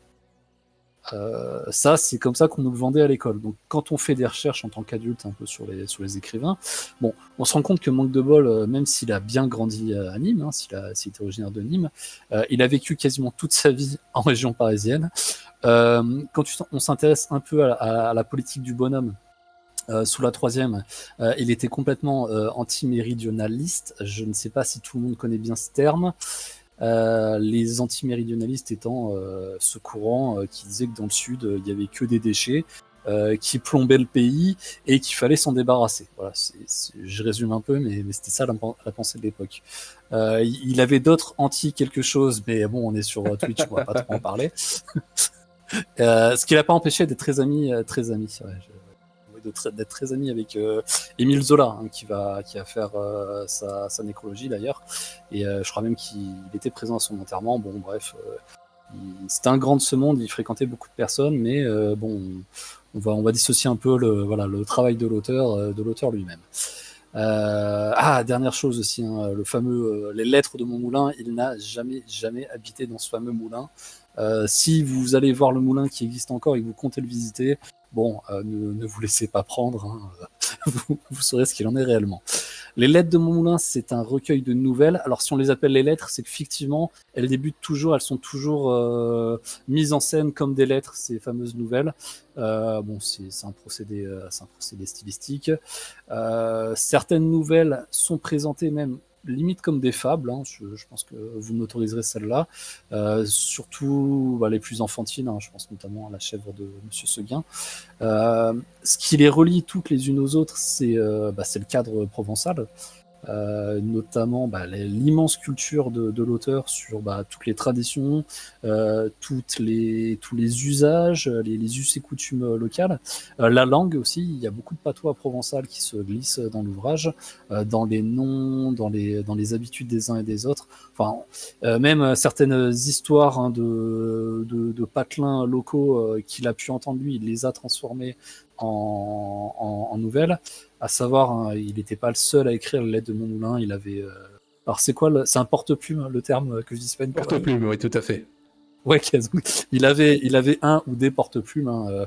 Aujourd'hui, avec les analyses de style, etc., on le sait, même quand on analyse un peu la vie du personnage, on sait qu'il y a des nouvelles qui lui ont été attribuées, mais qui ont été écrites pour lui par certains de ses amis. Vraiment, moi, j'adorais lire ça. J'ai très peu voyagé dans le sud-est quand j'étais tout gosse. Je le fais plutôt adulte, mais je sais pas, je fantasmais un peu cette région. Je voyais pas l'antiméridionalisme, hein, moi à l'époque, hein, je le voyais pas. Mais en lisant les nouvelles, les unes après les autres, je commençais à prendre l'accent. J'entendais les cigales. Moi, j'étais parti. Je pense que mon amour du Ricard vient probablement de Monsieur Daudet lui-même. Et j'avais envie de dire une connerie, mais non, en fait, c'est même pas une connerie parce que j'ai commencé à picoler du Ricard chez mon grand-père, le bouquin d'Alphonse Daudet sur les genoux. Mais bon. Et t'avais 9 ans, c'est les habitudes d'enfance. Alors 9 ans, non, mais peut-être 15, ouais. Bref. Les nouvelles, juste que j'en rappelle certaines, hein, qui parfois on se rappelle pas forcément quelles nouvelles font partie du recueil. Il y a évidemment La chèvre de Monsieur Seguin, hein, que je vous incite à faire lire tous ceux qu'on défie, notamment vous leur faites lire la chèvre de Monsieur Seguin. La morale est excellente. Le secret de Maître Corny, vous avez quoi? Vous avez Le poète Mistral dedans, l'Arlésienne aussi, qui est un drame inouï. Ouais, vraiment, il y a toujours une petite morale à la fin. Souvent, la nouvelle se termine avec la mort du personnage. C'est un thème qui est assez récurrent. Elles sont souvent une fin très, très abrupte ou très triste, voire qui cherche vraiment à choquer le lecteur pour mettre l'emphase sur la morale. C'est assez souvent le cas, mais il y a des choses. Enfin, c'est difficile à décrire toutes les nouvelles parce qu'elles sont très différentes. Dedans, je sais qu'il y a un sermon d'un prêtre notamment qui est passé en nouvelle. Bon, on va pas faire l'analyse complète des lettres de mon moulin. Toujours est-il que j'imagine chacun d'entre vous l'a peut-être. On a peut-être lu quelques-unes parce qu'il y avait le collège le réclamait ou ce genre de choses. Faut pas hésiter à se replonger un peu le nez dedans. Dans votre vie d'adulte, c'est assez court, c'est toujours assez distrayant. Vous partez en vacances, vous prenez ça avec, surtout si vous êtes dans le sud, vous allez passer des bons moments. Et si vous avez envie de partager à vos enfants, toutes les nouvelles sont pas pour les enfants, mais ça reste un des livres classés pour l'enfance, même si, je suis pas sûr que tous les profs de français aient lu l'intégralité des nouvelles avant de l'avoir conseillé aux gosses, parce qu'il y en a qui sont quand même assez sinistres. Voilà. Eh bien écoute, on reparlera d'Alphonse Daudet en début d'année prochaine, mais sous une autre forme, puisqu'on parlera du désespéré de Léon Bloy, qui en parle sous le nom de Chaude-Seigue. Et allez, je résiste pas à lire une petite phrase sur Alphonse Daudet par Léon Bloy. Tu me le permets ? Ah, vas-y. Allez. Chaude-Seigue nage, il est vrai, dans une moindre opulence. Cependant, il dépasse encore les plus cupides sommets littéraires de toute la hauteur d'un Himalaya. Il faut se représenter une façon de juif auvergnat, né dans le Midi, un troubadour homme d'affaires. Voilà. Entre autres phrases. Voilà. Léon Blois, et on en reparlera l'an prochain quand il brocardera absolument toutes les catins des lettres dont il considère qu'Alphonse Daudet fait partie. Eh oui, tout à fait. Allez, on est parti. Dis-moi. Attends, il avait raison, Hydargos, hein, c'est ça, j'ai pas vu le chat, mais c'est le curé de Cucugnan, c'est effectivement un des sermons qui avait été prononcé par le prêtre local. Bien, Le Prince d'Omeya d'Anthony von Eisen. Alors là, on est sur un bouquin jeunesse, un vrai livre d'enfance pour moi, parce que c'est une de mes premières vraies lectures difficiles, dans le sens où j'ai dû le lire à, je sais pas, 7-8 ans, et que le bouquin doit faire, il est pas si long, il doit faire 250 pages, mais je me souviens que c'était une de mes premières vraies lectures. Bon, peut-être que les temps ont changé et que ce serait à lire aujourd'hui un petit peu plus tard, j'en sais rien, hein, peu importe. Mais en tout cas, j'ai le souvenir de l'avoir lu 3 ou 4 fois quand j'étais gosse. Je n'ai absolument rien trouvé sur l'auteur. Dans mes recherches, alors j'ai pas cherché pendant 10 ans, une fois que tu tapes sur Google et que tu trouves rien, bon allez c'est bon. Voilà, pourtant il y a sa trogne, il y a la date de parution aux États-Unis parce que l'auteur du bouquin est américain, malgré son nom. Non, c'est son vrai nom. En tout cas, c'est sous ce nom-là qu'il est enregistré partout. Donc voilà, c'est paru en 1966 aux États-Unis. J'en sais pas plus. Publication en France dans les années 80, mais dans cette couverture-là que je connais absolument par cœur. Donc voilà, tant pis pour l'auteur, tant pis pour ça, c'est pas très grave. Alors, avant d'en venir à l'histoire qui est racontée, je pense que c'est un des archétypes de l'épopée pour les gosses. Donc c'est sous cette forme-là que ça se présente. Donc qu'est-ce que ça raconte ? Bon, je pense que vous l'aurez vu au titre. On est au moment en fait du renversement du califat omeyyade par les Abbassides. On est donc en 750 à peu près.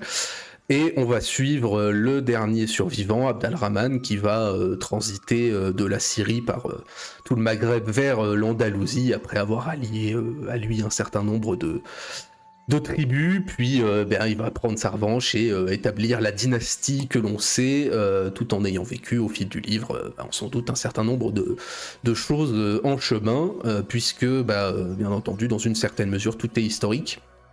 Bon, ça reste un roman, hein, et le côté historique, du coup, déjà écrit, puisqu'on connaît un petit peu la fin de l'histoire, n'est pas trop dérangeant, puisqu'il y a peu de chances qu'un gamin de cet âge connaisse déjà le dénouement de la grande histoire et même sache peu ou prou ce que sont les Omeyyades et les Abbassides. Enfin, je connais pas le programme scolaire, mais ça m'étonnerait qu'on l'aborde en profondeur, en tout cas avant un certain âge. Donc vas-y. Vu l'éducation nationale de nos jours, moi ça m'étonnerait pas qu'ils connaissent tout ça par cœur, les gosses. Hein. Oui, sans doute, effectivement, oui, c'est vrai. Oui, tout à fait, ils doivent déjà à 7-8 ans maîtriser ça, plus le latin, c'est fort probable. Donc voilà, on a un dosage qui est assez bien foutu pour les gosses, entre aventure, romance, mais romance prude, hein, bien entendu, la guerre, cette espèce d'exotisme un peu oriental, les morts héroïques, voilà, tout ça, tout en restant, je l'ai dit pour le premier livre, mais là pour le coup c'est assez vrai, ça reste assez gentillet quand même. Après on a l'avis qu'on veut sur l'islam, sur Al-Andalus, sur ce que vous voulez, mais c'est une porte d'entrée encore une fois sur un monde complètement différent, sur une époque qui est pas trop traitée non plus, et qui peut, en tout cas dans le cadre du roman, et qui peut peut-être amener des gosses à basculer sur l'histoire du Haut Moyen-Âge, sur l'histoire de l'Espagne, sur ce genre de choses. C'est assez intéressant. Alors on va pas sortir les poncifs ça aide à mieux comprendre une époque où je sais pas quelle connerie, parce que Van Eisen n'est pas ni un local ni un contemporain, c'est du pur roman, mais c'est un roman historique jeunesse vraiment très agréable qui sort des sentiers battus par le thème abordé. Alors pareil, je sais pas si on peut le trouver neuf, mais d'occasion pour 2-3 balles, ça c'est réglé, hein, y a pas de souci là-dessus. Et moi c'est un livre que j'ai bien aimé parce que vraiment il abordait des thèmes et une période historique et géographique très différente de ce qu'on a l'habitude de voir. Et avec ce côté héroïsme Ivanhoé chez les Arabes, quoi. Donc c'était assez sympa, et du coup effectivement je le conseille, puisqu'il y a ce cadre et ce fond historique réel qui permet de rester et d'ouvrir cette porte un petit peu sur la connaissance qu'on peut avoir d'un temps et d'un lieu. Donc voilà, et c'est écrit dans un style qui, à mon avis, est lisible pour les gamins encore aujourd'hui, et c'est pas trop long, donc ça peut être plaisant. Donc voilà, c'était mon idée du moment en troisième. Après, je peux pas vous dire exactement tout ce qui se passe non plus, parce que et d'une, ça dévoilerait tout, et de deux, surtout, je m'en souviens plus. Mais j'ai quand même assez de souvenirs pour me rappeler de quoi ça parle et de quelques événements quand même, quoi. Ouais, c'est ça, bah oui, Ivanhoe, Capitaine Fracasse, tous ces trucs-là, mais tu le transposes voilà, dans le monde arabe au 8e siècle. Donc t'as vraiment quelque chose qu'on n'a pas trop l'habitude de voir dans notre littérature jeunesse habituelle, on va dire ça comme ça. Mais vraiment très bon souvenir et très bon bouquin. Et il dézingue des putains de tigres. Attends, Ah, t'as vu ça? C'est pas n'importe quoi. Ah non, c'est pas n'importe. Non, mais il y a des batailles, il se passe plein de choses. Et la fuite du jeune prince vers la prise de pouvoir en Espagne, voilà, donc c'est assez intéressant. Et pour te répondre, Hydargos, non, c'est pas un nom d'emprunt. Il a écrit plusieurs bouquins, Anthony Van Eysen, et il a eu un prix littéraire là, aux États-Unis qui est assez connu, c'est le prix Lewis Carroll, pour son autre bouquin qui s'appelle Bond of Fire. Mm.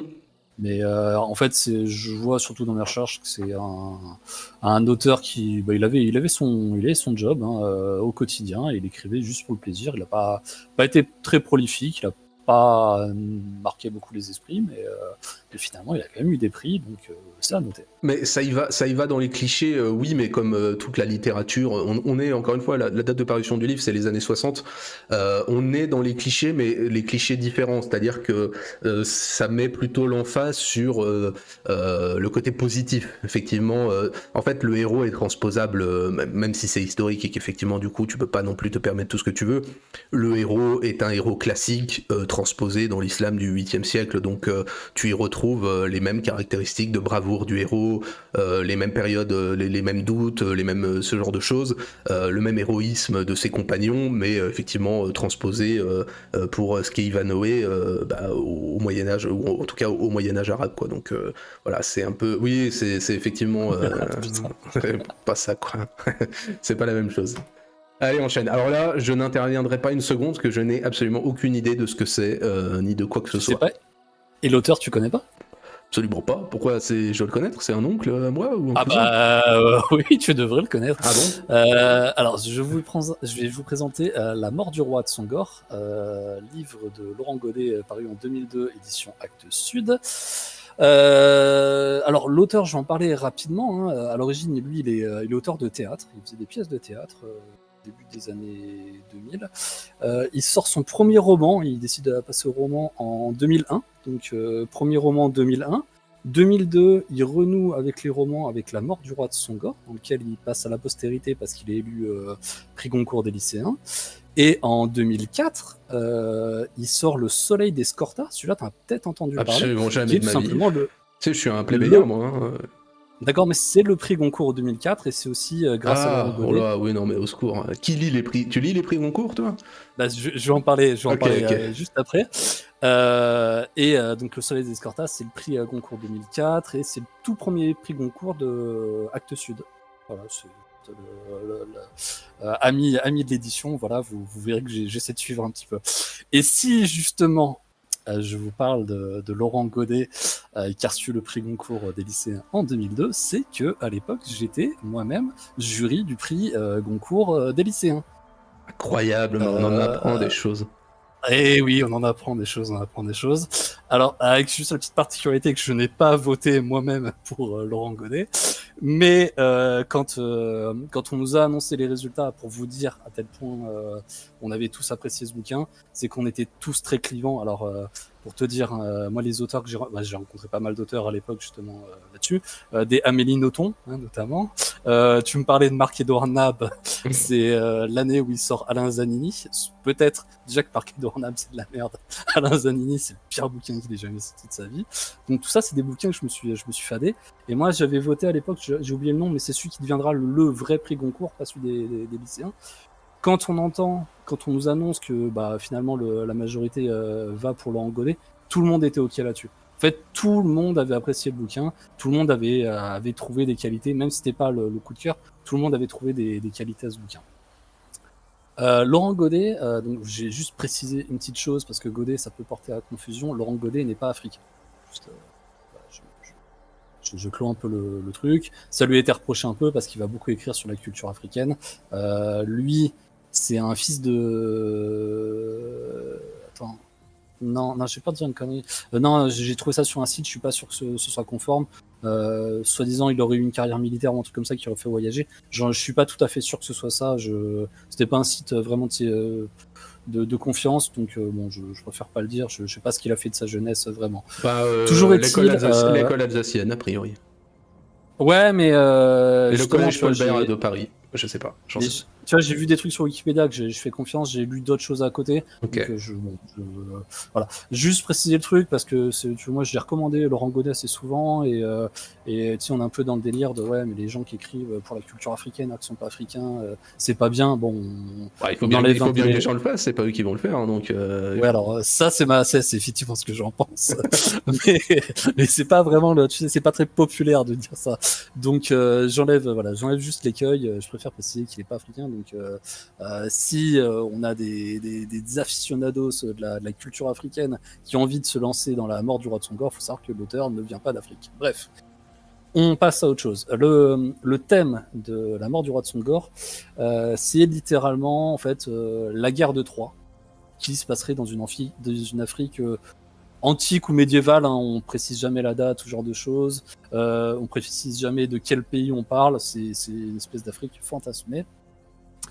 À la manière, en fait, c'est un conte à la fois épique et tragique. Je vais vous expliquer un peu de quoi il en retourne.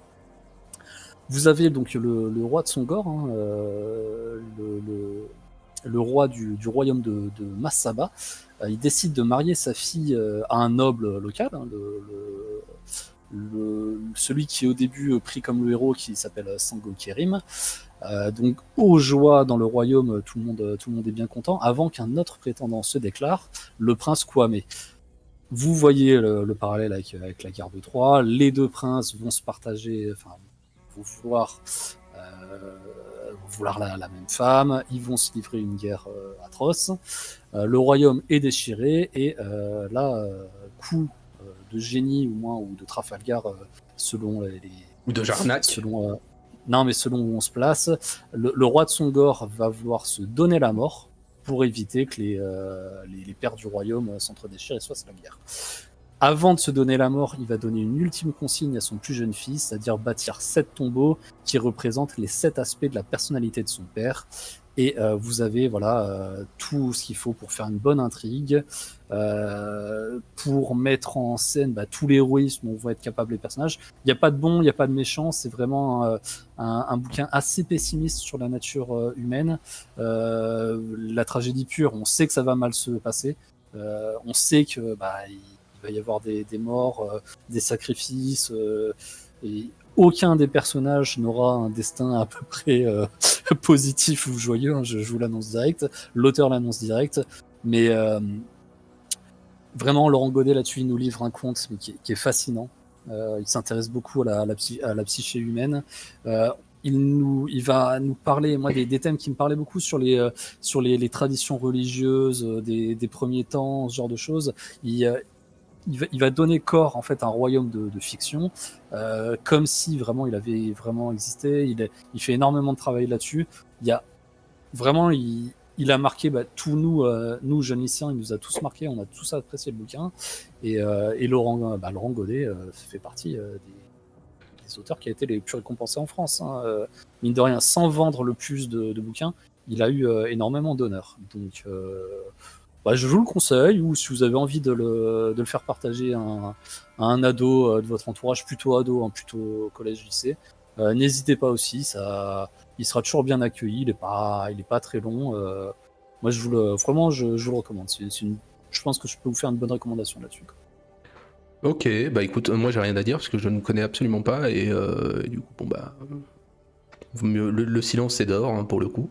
Ok, mais écoute, très bien. En tout cas, tu nous l'as vendu comme il faut. Cette mort du roi Tsongor. Ok, parfait. Allez, passons à la suite. Alors, là, on est avec la guerre des plaines bleues un petit peu à l'extrême limite du choix temporel, puisque moi j'ai le souvenir d'une liste de lecture de 4e, donc je devais avoir 13 ans. Donc, comme quoi, parfois, l'éducation nationale vous file des livres qui vous marquent.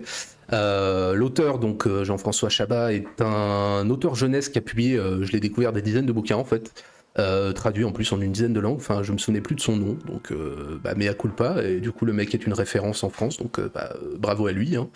Alors c'est un peu paradoxal parce que le livre m'est venu tout de suite, comme Le Prince d'Omeya d'ailleurs, c'est les deux premiers là où les autres m'ont un peu demandé plus de réflexion, alors que ce bouquin je l'ai lu, liste de lecture cycle scolaire oblige, j'ai dû le rendre après 1 ou 2 lectures maximum, donc je me souvenais, c'est pour ça que je me souvenais pas de l'auteur, ni même de ce que ça raconte en dehors de la trame de base, mais qui elle m'avait assez marqué, donc voilà.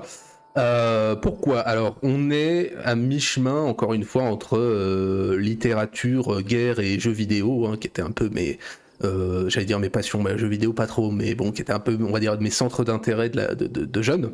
On est un peu dans la science-fiction futuriste, le cocktail un peu, j'allais dire Warhammer 40 000, peut-être pas, plutôt un peu Halo. Hein, je crois que le bouquin est sorti un peu avant le premier Halo, le jeu. J'ai jamais joué à Halo de ma vie ni à Warhammer 40 000, mais il n'empêche que je suis pas idiot pour autant, je peux faire le lien. Donc, quel synopsis pour le bouquin? Il fait à peu près 200 pages de mémoire. Alors c'est assez simple. On est en 2000, je sais plus combien, 2060, quelque chose comme ça. On a découvert une nouvelle plante qui donne du carburant et de la bouffe à foison, donc la ressource rêvée, le bleu, je crois, ou la fleur bleue, je sais plus exactement le terme. Peut-être la fleur bleue pour le côté figure de style par rapport et opposition par rapport à la guerre. Donc on en plante partout sur une planète qui est divisée en blocs continentaux. Et on a la Troisième Guerre mondiale qui commence entre l'Europe et l'Asie pour avoir le plus de terres possible. Franchement, j'en ai un souvenir de roman de guerre pour jeune ado. On est dans une espèce de Vietnam bis avec du fusil à plasma. Après, le message est un petit peu convenu, hein, toujours l'éternelle inutilité de la guerre et compagnie. Là-dessus, je me souviens assez bien de la fin. Le type a perdu ses camarades. Je me demande s'il a pas perdu ses jambes, voire même son organe reproducteur. Et on lui explique que Quelle horreur. Ouais, voilà. Et on lui explique que maintenant la guerre est finie et qu'il faut aimer les Asiatiques. Enfin voilà, c'est la suite habituelle des conflits. Alors c'est peut-être un livre un petit peu plus mature, parce que de mémoire le langage est assez fleuri, mais c'était un peu différent. C'était en plus de ça un peu construit comme des épisodes de série dans le roman. Enfin voilà, c'est un roman par épisode, on va dire. Donc ça peut être sympa pour les gosses qui aiment un peu le côté guerre futuriste, même si c'est peut-être devenu un peu trop à la mode, je sais pas trop, mais je sais que ça se trouve encore neuf, je crois que ça doit coûter aux alentours de 10 balles, et vraiment c'était un bouquin, moi ça m'a marqué parce que ouais, tu lis ça à 12-13 ans, c'est le langage un petit peu cru, le côté guerre un petit peu sale et compagnie, donc c'était assez intéressant dans une projection futuriste qui est peut-être moins mon truc, mais que j'avais bien aimé à l'époque, et je trouve que le bouquin est plutôt sympa, et effectivement après avoir découvert que l'auteur était en fait un auteur jeunesse à succès, eh bien je m'explique un petit peu mieux le pourquoi du comment. Ça marche assez bien. Il a publié 100 romans. Ouais, voilà. C'est ça, ça m'étonne pas. C'est le mec qui est prolixe. Je regarde justement, Vas-y, je regardais sur vas-y. Wikipédia, c'est fou, hein. Le nombre de bouquins qui sortent, et surtout qu'il tape dans tous les styles, manifestement. Il n'y a pas que de la science-fiction, il y a vraiment plein de choses. Hein. Donc voilà, en espérant que ça vous donne envie. Et pour ceux qui ont des gamins qui aiment bien un peu ça, qui sont branchés peut-être un peu, c'est pas très Warhammer 40 000, c'est plus Halo, mais dans un côté terrien pur strictement, et une projection futuriste, qui est un petit peu crédible. Le côté guerre Asie-Europe, bon, c'est vrai que c'est peut-être un peu plus à la mode encore aujourd'hui, mais voilà, il y a ce côté-là, et puis la fin, un peu tragique, où le mec a fait cette guerre entre guillemets pour rien, parce que voilà, maintenant les Asiatiques, il faut les apprécier, ils sont sympas et tout ça. Donc voilà, voilà pour ça, c'est assez rapide, il n'y a pas grand chose à en dire, en plus de ça je fonctionne au souvenir, donc deux lectures il y a 20 ans, voilà quoi, ça m'a marqué, mais dans le développement vraiment précis et long, ce serait absolument impossible pour moi d'en dire beaucoup plus. Allez, vas-y. Si tu veux lire du Halo, hein, j'ai des références pour toi. Non, c'est bon. Non, c'est bon, merci. Je te conseille La Chute de Reach de Eric Nylund. Et bah figure-toi que je crois, je veux pas te dire de conneries, mais je crois que c'est le seul que j'ai lu qu'un copain m'avait prêté. Honnêtement, il était pas mal, hein. En livre d'ado, il était pas mal. Hein. Ouais, mais c'était. En fait, j'ai pas dit que j'ai. Non, mais c'était pas si mal. Hein. C'est juste que n'ayant jamais joué au jeu, c'est vraiment adolescent le truc. Hein. Ouais, bah c'est ça le terme. Ouais, je pense que La Guerre des Plaines Bleues, ça marche aussi. C'est assez adolescent. Mais t'as raison. J'avais apprécié le bouquin. Mais comme je connaissais rien à l'univers ou quoi que ce soit, bon, il y a un moment, tu passes à autre chose. J'ai jamais joué au jeu et quoi que ce soit, donc ça me touchait pas plus que ça non plus et j'avais On du mal sait à que t'as faire les pas liens. joué au jeu. Si t'avais joué à Halo à l'époque, t'aurais jamais lancé Verdun. Ça aurait Non, été- mais Verdun, je l'ai lancé beaucoup plus tard. Verdun, je devais avoir 25 balais, tu sais, donc non, ça n'a absolument rien à voir. J'ai commencé à jouer, bon bref, je vais pas faire l'aparté, mais pour ceux qui nous écoutent, les plus jeunes, faites comme ça, hein. C'est-à-dire que commencez à jouer quand votre vie est faite, hein. Comme ça vous avez rien à faire, rien à trouver, vous loupez aucune opportunité à cause des jeux vidéo. Voilà. Et pour vos yeux, c'est mieux d'ailleurs. Et vous faites insulter par tous les mecs qui disent que vous êtes un vieux connard de merde et que personne à votre âge devrait jouer aux jeux vidéo. Alors que c'est eux qui font une connerie de jouer à 15 ans parce que après ils l'ont dans le cul. Bref, vas-y, envoie. Dernier, hein? Ouais, dernier. Ouais, le dernier, et vraiment, bah, ça c'est un énorme coup de cœur que j'ai eu. Alors, je le présente, hein, on en discutait un peu en amont avec Nanos, là, mais je le dis devant tout le monde. Pénac, je me suis un peu renseigné, je n'étais pas sûr que ce soit pour les enfants, parce qu'il a écrit des séries vraiment pour enfants. Là, la saga que je vais présenter, celle des Malocènes, j'ai vu dans certains forums de profs, là, il le présente au collège. Peut-être plutôt lycée, puis je recommanderais peut-être plutôt lycée, vu que les gamins deviennent de plus en plus débiles. Si les plus jeunes nous écoutent, voilà. Non, ils sont pas plus débiles, hein. Il n'y a pas de différence à la naissance, mais disons que voilà, ils ont moins d'opportunités et un environnement moins favorable peut-être à la culture et à la lecture, quoi. Ouais, bah justement, vraiment, là, la série des Malocènes, l'auteur, il le veut comme ça, je vais parler un peu de l'auteur, mais c'est un auteur qui se prend pas vraiment la tête et qui veut faire, en fait, il veut faire de la pop culture en bouquin, en fait. Il veut que n'importe qui puisse lire ses bouquins sans avoir besoin de références littéraires absolument incroyables, ce genre de choses. Il fait des bouquins pour culture générale de base. Parlons de lui, donc Daniel Pénac, hein, qui est un nom d'emprunt, son vrai nom c'est Daniel Pennacchioni, pied noir, fils de militaire, il a grandi un peu partout, hein, il a vécu la vie de caserne, il est aussi un peu touche à tout, il a eu un peu de mal, je pense, à trouver sa voie, il a été dans l'édition, il a été prof de français au Brésil, hein, il s'est expatrié pendant un temps, il a été scénariste en bande dessinée pour le théâtre aussi, je crois, et écrivain pour la jeunesse. Hein. Il a commencé par écrire pour la jeunesse avant cette fameuse saga. Nanos, toi tu connais ou pas Au Bonheur des Ogres, la saga des Malocènes? Pas lu, mais oui, je connais Pénac et je sais à peu près de quoi ça parle. Mais non, jamais lu. Ok. Alors, donc au Bonheur des Ogres, hein, je vous ai illustré celui-là, mais on va surtout parler au Bonheur des Ogres. Hein, la saga des Malocènes, la famille Malocène, c'est 8 tomes, sachant qu'en fait il y en a 6 qui sont parus entre 85, je sais pas, genre 97 ou un truc comme ça. Et il y en a 2 autres qui sont parus plus tard que j'ai pas lu. Il faudra peut-être que je le lise un jour. Peut-être me retaper la saga en entier. Donc on est dans un style très burlesque, très humoristique, mais qui prend des dimensions très sérieuses parfois. Et vous l'avez tous compris, hein, au Bonheur des Ogres, hein, ça fait directement référence au roman d'Émile Zola, au Bonheur des Dames. Alors pas tant que les histoires se ressemblent, c'est juste que les deux ont la trame de fond des grandes galeries marchandes. Hein, dans Au Bonheur des Dames, c'est l'héroïne se retrouve à travailler dans un grand magasin, et là même chose, Benjamin Malocène, le héros de la saga, et lui-même, je vais l'annoncer, il a un métier un peu commun. Donc dans les grandes galeries, il est ce qu'on appelle un bouc émissaire. Alors un bouc émissaire, c'est quoi? C'est dès qu'un client a une réclamation un peu costaud, où le personnel ne sait plus où se mettre, on appelle ce fameux bouc émissaire, il sert de paillasson à la direction, il est menacé des pires sanctions jusqu'au licenciement, il se met à pleurer, à taper des pieds, à chialer, jusqu'à ce que le client, il le prenne en pitié et retire sa plainte. Voilà donc la vie quotidienne de notre bon Benjamin Malocène. Alors, sa vie privée, elle n'est pas moins insolite, hein, parce que donc c'est le grand frère d'une famille nombreuse, très nombreuse, dont la mère absente ne revient au foyer que pour présenter un nouveau-né. Ses sœurs sont complètement starbées. Alors vous en avez une qui est voyante, l'autre qui fait de la photographie, elle ne photographie que des horreurs absolument répugnantes. Son petit frère au collège a réussi à faire exploser son collège et le foutre en feu. Et le tout petit dernier de la famille fait des rêves prémonitoires. Voilà un peu pour le burlesque. Rajoutez à ça, il a un chien épileptique aussi. Et vous aurez la famille Malocène au grand complet dans un quartier de Belleville, hein, donc Paris pour ceux qui ne connaissent pas, des années 80 en pleine mutation. Quand je parle de mutation, c'est pour pas dire d'autres termes. Oui, je trouve que mutation, c'est très mutation, positif. c'est très bien. Mutation ethnique. Ouais, pas que, mais mutation ethnique. Ouais.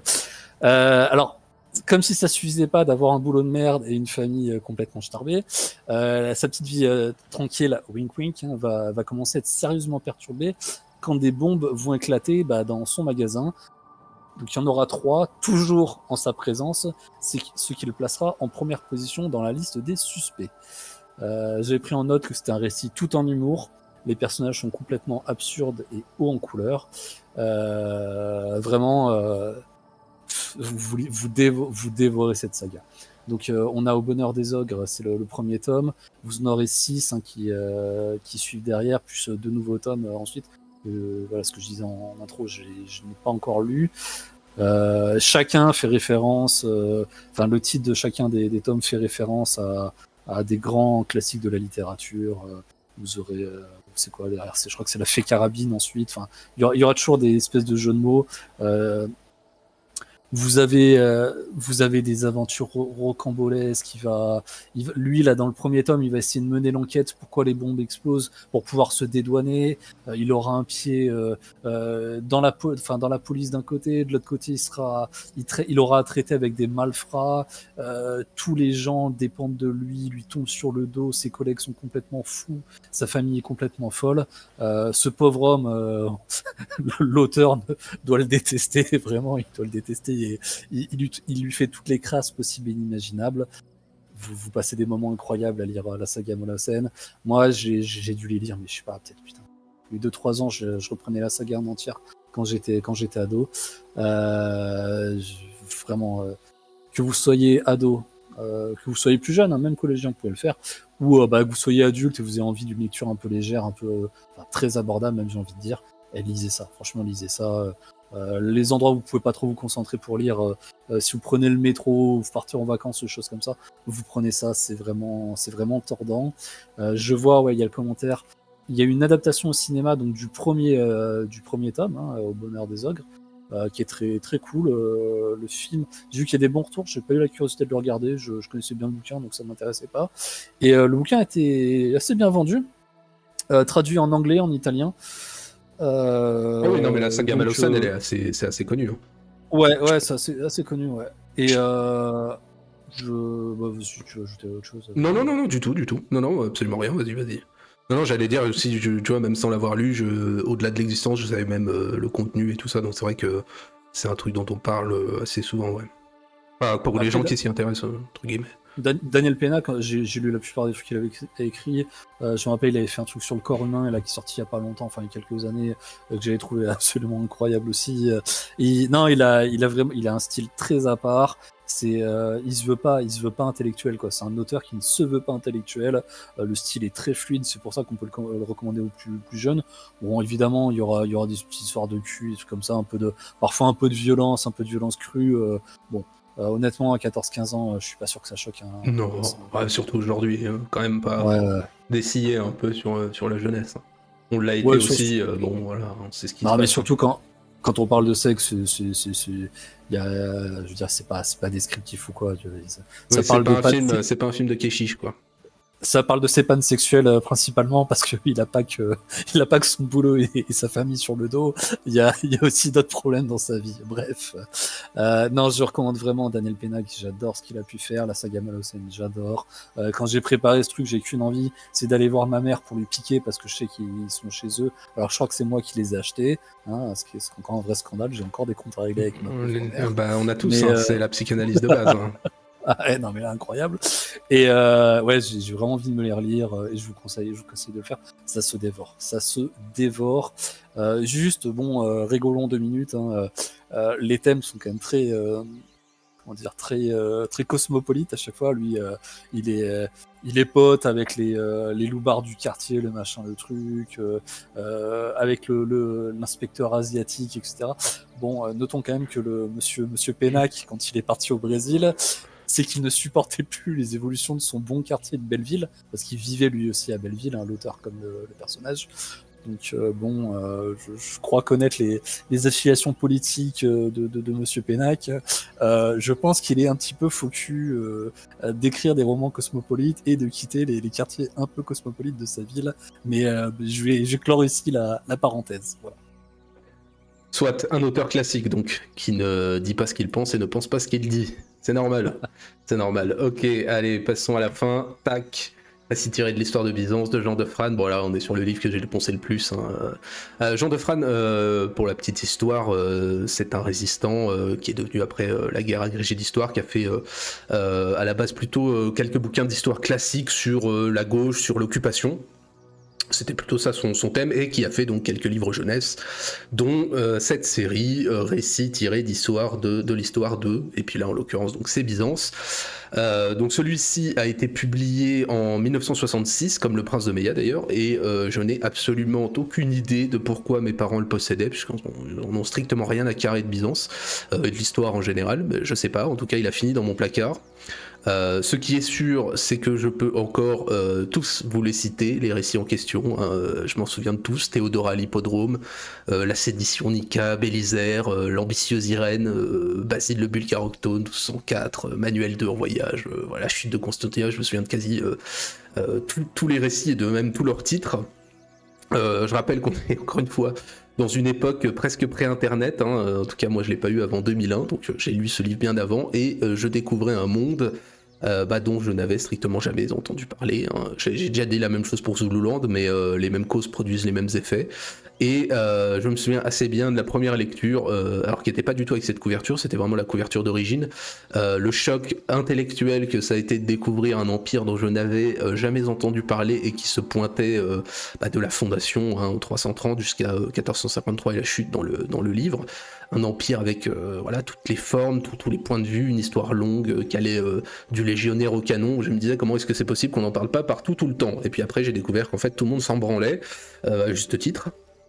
Mais moi, je découvrais des noms, des lieux, des événements qui avaient eu une importance considérable à une certaine époque, et puis une ville qui était le centre du monde. Je découvrais, je sais pas, l'hippodrome des Bleus et des Verts, la reconquête de Justinien, les combats de Basile II contre les Bulgares, la prise de la ville en 1204, l'Empire en crise. J'avais vraiment l'impression d'avoir ouvert une porte infinie de la connaissance. C'était incroyable. Et comment il existait une Rome 2.0, mais c'est on ça. l'avait caché. On me l'avait caché. Tu sais, quand t'as 8-10 ans, l'Empire byzantin, franchement, bon voilà quoi, hein, c'est pas le sujet principal de conversation. On en parle pendant les croisades, c'est tout. Je sais pas, à 8-10 ans, on parlait des croisades, je sais pas, j'ai pas trop le souvenir. Dans ma famille, oui. Ah, oui. C'est possible, moi pas. Mais en tout cas, je lui dois mon amour du monde byzantin à 100%, hein. J'en ai pas fait mon métier, puisque c'est une passion périphérique sans, mais vraiment ça a été pour moi un choc au-delà du livre, hein. Voilà. Et le livre en lui-même, ça me paraît vraiment bien pour un jeune entre, on va dire, 9-12 ans qui commence à s'intéresser à l'histoire. Ça lui ouvre, je pense, de vraies perspectives. Et puis ce sont des récits, c'est-à-dire qu'on est dans l'histoire, mais l'histoire romancée, on s'attache à des personnes, à des événements, on est dans du c'est pareil, c'est des références de vieux, mais c'est du Alain Decaux raconte, quoi. C'est la grande histoire par un petit peu la petite, du début jusqu'à la fin. J'ai un amour absolument immodéré pour ce bouquin. Je pense même que ça peut être sympa à lire pour un adulte, même si je pense qu'on n'est peut-être pas le public cible non plus. Ça s'adresse aux gosses des années 60. Mais je le recommande chaudement. Ça se trouve pas très cher, 5-6 balles. Et pour un gamin dont vous sentez des frémissements d'intérêt pour la chose historique, ça peut être une très sympathique porte d'entrée, un petit peu romancée, et sous forme de récit court de l'histoire, en l'occurrence de l'histoire de Byzance. Mais il y en a plusieurs, hein. Il y a l'histoire de Rome, il y a plein de choses. Et c'est vraiment très très sympathique. Et puis c'est écrit certes dans un style accessible, mais avec la plume qu'on connaissait il y a 60 ans, donc ça reste assez propre, littérairement, on va dire. Donc voilà, moi j'étais obligé d'en parler, hein. J'ai presque hésité à en parler à d'autres moments, mais je le sors maintenant, c'est mon atout final, et c'est vrai que moi je pense que c'est le livre que j'ai le plus lu quand j'étais gosse, et je lui dois ma passion pour l'Empire byzantin à 100%. Donc j'étais obligé d'en faire mention, même si, ouais c'est ça, et après on se pignole sur un bonne comme naine, tout à fait. Même si, ouais, non, c'est pas. L'Alexiade est peut-être un petit peu plus ardue pour un gamin. Enfin voilà. Et ben écoute, on est bon. Je jette un œil là à ce qu'il a écrit en fait. Il est spécialiste de la Méditerranée. Il a fait tout. Il a fait Byzance, il a fait Rome, il a fait Carthage, Tout à fait. il a fait les mythes et légendes de Méditerranée, etc. Ouais, il a fait pas mal de choses. Et chevalier de la Légion d'honneur, le monsieur. Bah bien sûr, bah oui, mais en tant qu'ancien résistant, c'était presque obligatoire. Mais non, non, vraiment très sympathique. Et moi, alors bon, encore une fois, moi j'ai fait selon mes goûts, mais je pense que c'est quelque chose qui peut être mis entre toutes les mains et c'est bien pour édifier un peu et construire cet amour qu'on peut avoir pour l'histoire, mais aussi la littérature, parce que ça reste des récits, donc de l'écriture pure. Voilà. Bah écoute, 22h30, on est bien, on a bien fait notre boulot. Bah, j'espère que ça vous a intéressé, que vous avez découvert des trucs à offrir ou à relire ou ce genre de choses. J'espère que dans le chat, on a créé quelques envies. Ouais, puis les gens qui regarderont, je pense que c'est pas mal, ça peut être intéressant. Surtout avec la période de Noël qui approche, c'est aussi pour ça que je l'ai fait à ce moment-là. Et ma foi, bah voilà pour ce soir, on est bien. Écoute, je te remercie, Hazard, d'être venu nous présenter ça. Bah, C'est cool. Merci de m'avoir tendu le micro. Ah, c'est normal, le micro est toujours tendu jusqu'à un certain âge. Et puis, bah écoute, on se retrouve pas, non, on se retrouve pas. On se retrouve pas. Terminé. On se parle plus. Non, non, mais je veux dire, cette année, non, il n'y a plus de tier list prévu où tu seras présent. Par contre, l'an prochain, il y aura pas mal de thèmes, je pense, qui pourront t'intéresser.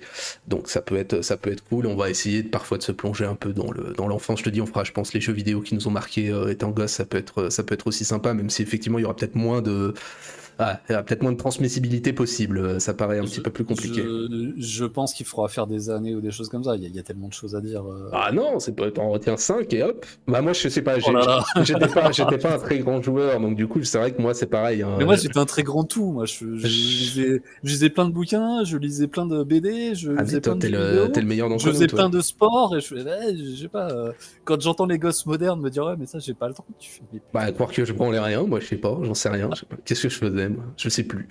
Mais bon voilà, en tout cas j'ai lu ces 5 livres, c'est une certitude.